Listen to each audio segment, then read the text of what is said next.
वो रहस्यमय हवेली, आखिर क्या था उस हवेली का राज? आइए जानते हैं। जून का महीना था। समय दोपहर के लगभग 2:30 बजे। विवेक अपने मित्र सुदर्शन के साथ राजस्थान के राज्यमार्ग पर कार में सफ़र कर रहा था। दर्शी, आज कुछ गर्मी ज़्यादा है। कार का एयर कंडीशनर भी काम नहीं कर रहा है, विवेक ने सुदर्शन से कहा, जो कार की स्टीयरिंग पर एकाग्रता से बैठा था। दोस्त का नाम तो सुदर्शन था, पर सब मित्र और परिवार के लोग उसे दर्शी ही कहते थे। उसकी उम्र भले ही 40 साल हो गई थी, लेकिन बचपन से अब तक प्यार का नाम दर्शी ही प्रचलन में था। यही हाल विवेक का भी था। उसे सब विक्की कहते थे। विक्की, एक तो जून का महीना है, ऊपर से दोपहर का समय। गर्मी के इस प्रकोप में, वह भी राजस्थान में, कार का एयर कंडीशनर क्या काम करेगा?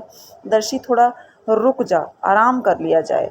यार, दूर तक सिर्फ रेत के टीले ही नजर आ रहे हैं। रुकने लायक कोई जगह नजर आए तभी तो रुक कर आराम करेंगे। दर्शी ने दूर तक नजर दौड़ाते हुए जवाब दिया। दर्शी, आज तक हम राजस्थान की अंदरूनी जगहों पर नहीं गए। जयपुर, अजमेर, उदयपुर तक ही सीमित रहे। आज हमें राजस्थान की एकदम अंदरूनी जगह के लिए एक चुनौती मिली है, जहां हमें अपना हुनर दिखाना है। विक्की, हमने उस सेठ की बातों में आकर चुनौती स्वीकार तो कर ली, लेकिन क्या हमारी मेहनत का पैसा मिलेगा? दिल छोटा मत कर यार, इन सेठों के पास पैसों की कोई कमी नहीं है। यार, आधा घंटा हो गया, रेतीला राजस्थान समाप्त ही नहीं हो रहा है। जून के महीने की दोपहर में अगर कार के एसी ने बिल्कुल जवाब दे दिया, तब क्या हालत होगी? जो होगा देखा जाएगा। अब क्या कर सकते हैं, विकी ने कहा। विवेक और सुदर्शन दोनों बचपन के दोस्त थे। स्कूल से ही लंगोटिया यार, पेशे से आर्किटेक्ट, एक साथ पार्टनरशिप में काम करते थे। दोनों ने 1 महीने पहले ही उदयपुर में एक हवेली नुमा कोठी का नक्शा बनाया था। उस कोठी को बनकर तैयार होने के बाद उसकी जमकर तारीफ हुई। आज के आधुनिक युग में पुरानी हवेली जैसी कोठी का निर्माण विवेक और सुदर्शन की देखरेख में हुआ। पुराने नक्शे में कोठी के अंदर सभी आधुनिक सुविधाएं इस तरह से दी गई कि हवेली का अंदाज बरकरार रहे। गृह प्रवेश पर हवेली के मालिक ने एक शानदार दावत दी, जिसमें राजस्थान के धन्ना सेठों की पूरी बिरादरी आई थी। विवेक और सुदर्शन के काम से प्रभावित होकर सेठ पन्नालाल ने उन्हें अपनी हवेली के निर्माण का कार्य सौंपा था। सेठ पन्नालाल ने अपनी पुश्तैनी मकान की ज़मीन पर उन्हें विशाल हवेली तैयार करने का जिम्मा दिया था। गर्मी में कार चलाते हुए दोनों आशंकित हो रहे थे, कहीं कार जवाब न दे जाए। कार का एसी ना के बराबर ठंड कर रहा था और पीने का पानी भी समाप्त हो गया था। दोनों का गला प्यास से सूखने लगा। तभी उन्हें कुछ दूर आबादी नजर आई। वह एक छोटा सा गांव था। गांव के सड़क किनारे ट्रक रिपेयर की वर्कशॉप थी। कुछ दुकानें भी थी, पर दोपहर की गर्मी की वजह से बंद थी। सुदर्शन ने कार ट्रक रिपेयर वर्कशॉप के पास रोकी। वर्कशॉप के एक मिस्त्री बाहर आया। साहब, कार दिखानी है, ठीक हो जाएगी। हमारी वर्कशॉप में स्कूटर, बाइक से लेकर कार, ट्रक सभी रिपेयर होते हैं, मिस्त्री ने बताया। विवेक और सुदर्शन उसकी बात सुनकर मुस्कुरा दिए। भारत तरक्की पर है, एक ही जगह सभी सुविधाएं, वो भी गांव में। कार तो ठीक है, पर गर्मी बहुत है, पीने के लिए पानी चाहिए, विक्की ने कहा। उस आदमी ने आवाज़ दी। एक लड़का वर्कशॉप से निकला और साथ वाली दुकान खोली, जिसमें किराने का सभी सामान मौजूद था। क्या लोगे साहब? सब कुछ मिलेगा, कोल्ड ड्रिंक्स भी, ठंडी बियर भी। क्या पियोगे साहब? अभी तो सादा पानी चाहिए, बाकी बाद में देखते हैं। पानी पीने के बाद विवेक और सुदर्शन वहीं पड़ी हुई चारपाई पर बैठ गए। थकान हो गई है विक्की, थोड़ी देर आराम कर लें, सुदर्शन ने विक्की से उसकी राय पूछी। अगर आराम के लिए जगह मिल जाए तो ज़रूर करेंगे, सुदर्शन ने वर्कशॉप वाले आदमी से थोड़ी देर आराम करने के लिए थोड़ी जगह देने के लिए कहा। साहब, आपको कहाँ जाना है? रंग बागड़ू में सेठ पन्नालाल के यहाँ जाना है। वे अपनी पुरानी पुश्तैनी घर की जगह हवेली का निर्माण करवाना चाहते हैं।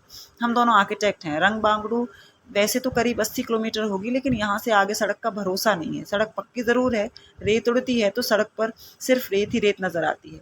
कार चलाने में भी दिक्कत होती है। मेरी राय मान लो, आज रात आप यहीं गुजार लो, सुबह चले जाना। मौसम भी थोड़ा ठंडा रहता है और रेत भी नहीं उड़ती। रात में रुकने की जगह मिल जाएगी? सुदर्शन ने पूछा। सामने देखिए, आपको एक हवेली नजर आएगी, जो ऊंचा मकान है।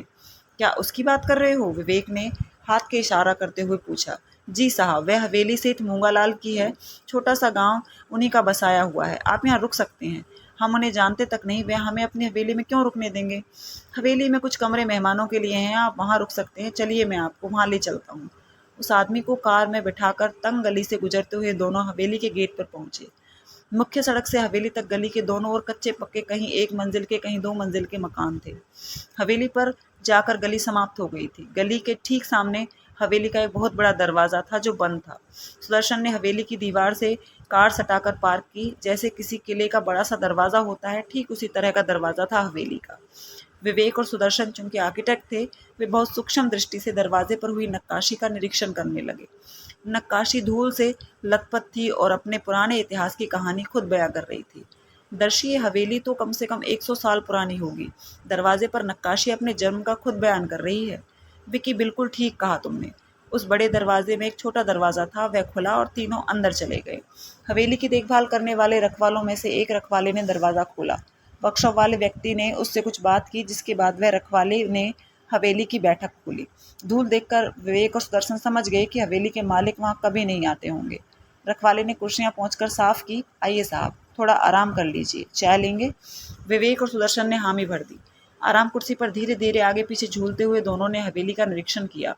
बैठक बहुत बड़ी थी, जो 3 मंजिल की थी। दूसरी ओर तीसरी मंजिल पर खिड़कियां थीं।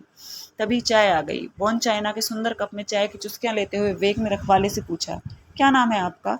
मेरा नाम भंवर सिंह है, उसने बताया। इस हवेली में कब से हो?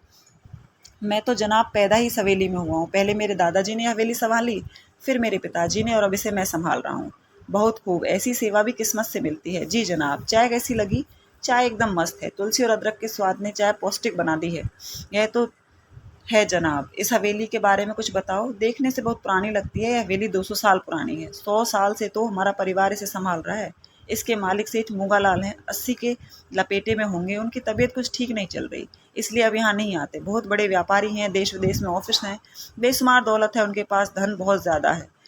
बोरों से रकम पड़ी रहती है। हवेली मूंगालाल के पुरखों ने बनवाई थी। मूंगालाल के बच्चे यहाँ नहीं आते, वे विदेश में अधिक रहते हैं। भंवर सिंह, हम आर्किटेक्ट हैं, इसी नाते हम इस हवेली को ठीक से देखना चाहते हैं। हम रंग बांगड़ों में सेठ पन्नालाल के पुश्तैनी मकान की जगह एक हवेली का निर्माण करने के सिलसिले में जा रहे हैं। आर्किटेक्ट होने के नाते इस हवेली की बनावट शायद हमारे काम आए। जनाब, अभी धूप और गर्मी दोनों तेज़ है। शाम के समय आप हवेली के दर्शन करेंगे। हमें आगे रंग बांगड़ू भी जाना है। रंग बांगड़ू कल सुबह जाना, आज हमारे मेहमान रहिए। आपको हवेली देखने का आनंद रात को ही आएगा। बहुत ही रहस्य की बातें हैं, मुझे आपको बतानी है। भंवर सिंह की बातें सुनकर विवेक ने सुदर्शन की ओर देखा। सुदर्शन ने गर्दन हिलाकर हामी भर दी। भंवर सिंह चला गया। भंवर सिंह के जाने के बाद विवेक और सुदर्शन हवेली की बैठक का निरीक्षण करने लगे। भंवर सिंह के मुताबिक हवेली 200 साल पुरानी थी। हवेली की बैठक बहुत बड़ी और करीब एक हॉल के बराबर थी। लाल किले के दीवाने खास जैसी दूसरी और तीसरी मंजिल की खिड़कियां बंद थीं। दोनों ओर 6-6 खिड़कियां अर्थात 24 खिड़कियां देखकर विवेक ने सुदर्शन से कहा, दर्शन खिड़कियों को देखकर हवा महल की याद आ गई मुझे। इसे देखकर लगता है कि राजा अपने मंत्रियों के साथ बैठक करता होगा तो रानियां ऊपर झरोकों से देखती होंगी। कुछ इसी तरह की हवेली में बुजुर्ग पुरुष बैठक में बैठते होंगे और बच्चे महिलाएं अपने कमरों से खिड़की में मूक दर्शन बन के देखते होंगे। उस जमाने में महिलाएं घूंघट में रहती थी, बिल्कुल सही। इन झाड़ फानुस को देखो, जरूर बेल्जियम से मंगवाए होंगे। सेठ ने दिल खोल कर हवेली बनाई है। ऊपर खिड़कियों के रंगीन शीशे देखो, नीले पीले हरे रंग की नक्काशी वाले शीशे। अब ये बनते भी नहीं है, ना ही कोई लगाता है। एकदम सादे शीशों पर फिल्म चढ़ती है। दर्शियन टाइल्स को देखो, उभरी हुई आकृतियां कितनी खूबसूरत लग रही हैं। उमर खयाम की ये तस्वीर को देखो, कितनी टाइल्स को जोड़कर बनाई गई होगी ये तस्वीर।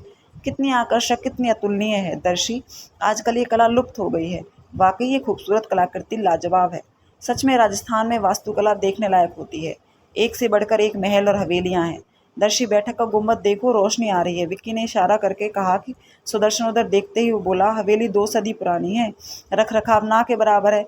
मुझे दरारें दिखाई दे रही है जिनसे धूप छन कर आ रही है। दोनों मित्र बातें करते हुए हवेली की बैठक में बाहर आए। हवेली के पिछले भाग में बहुत बड़ा बगीचा था, जिसमें फुहारे लगे हुए थे। फलदार पेड़ शोभा बढ़ा रहे थे। रख रखाव की कमी साफ झलक रही थी, परंतु पेड़ फलों से लदे हुए थे और गुलाब की क्यारियां बनी हुई थी। पीछे सब्जियां भी बोई हुई थी। फल और सब्जियां देखकर, सारी सुख सुविधाएं हवेली के अंदर देखकर बोले। दोनों मित्र बातें कर रहे थे। भंवर सिंह मिल गया। वह अपने परिवार समेत कोठी के पिछले हिस्से में बने सर्वेंट क्वार्टर में ही रहता था।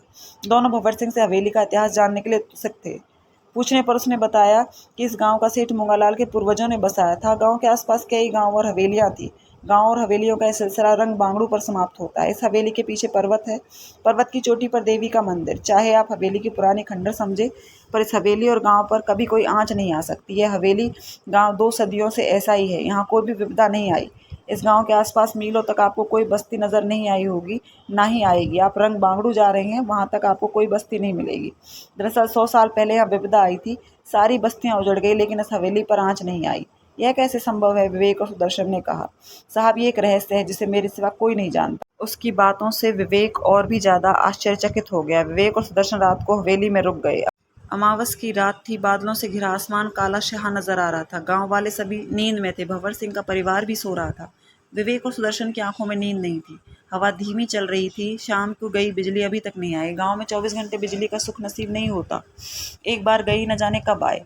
काली घनी अमावस की रात एक डरावना माहौल पैदा कर रही थी। हवेली के पीछे बगीचे में एक बेंच पर विवेक बैठा था, जबकि सुदर्शन चहलकदमी कर रहा था। विकी, मुझे ठीक नहीं लग रहा है, माहौल बहुत डरावना है, निकल चलते हैं। दर्शी आज जिंदगी में पहली बार ऐसे डरावने माहौल का सामना कर रहे हैं, फिर भी हमें हिम्मत रखनी होगी। यहाँ से जाएंगे भी तो कहाँ जाएंगे? विकी, बाहर कार खड़ी है, चलते हैं, या तो रंग बांगड़ू या फिर दिल्ली अपने घर। इसी बीच भंवर सिंह लालटेन के साथ आता हुआ नजर आया।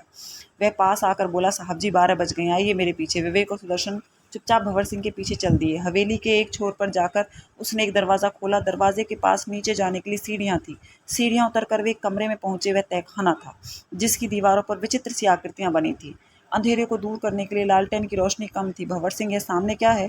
अंधेरे में नजर टिकाकर विवेक और सुदर्शन ने कहा, साहब जी, ये नरकंकाल है। किस लिए? विवेक और सुदर्शन की आवाज़ कांप गई। भंवर सिंह ने उत्तर में एक रहस्यमय मुस्कान थी। वह नरकंकाल सेठ मूंगालाल के पिता का है, जिसकी बलि मेरे पिताजी ने दी थी, और वह सेठ मूंगालाल के दादा का है, जिसकी बलि मेरे दादाजी के हाथों दी गई थी। अब सेठ मूंगालाल का बलि का वक्त आ गया है, जो मेरे हाथों होगी। अभी वे अस्पताल में हैं, उन्हें यहाँ तक लाने के लिए जिंदा जरूर रखा जाएगा। इनके वंश पर तभी लक्ष्मी की कृपा होती है। इस जगह को देखो, सेठ मूंगालाल के पूर्वजों ने बलि से पहले यहाँ पर रतन गाड़े हैं। बलि के बाद लक्ष्मी की असीम कृपा उनके ऊपर होती है, और साथ ही इस हवेली के गुंबद में एक दरार भी आ जाती है। आप गुंबद की वह दरार देख रहे हैं, जहाँ से धूप छनकर आ रही है। जब तक बलि चढ़ती रहेगी, हवेली का बाल भी बांका नहीं हो सकता। भंवर सिंह की बातें सुनकर विवेक और सुदर्शन थर थर कांपने लगे। तभी भंवर सिंह ने एक कटार निकालते हुए कहा, यही है खानदानी कटार, जिससे बलि होगी।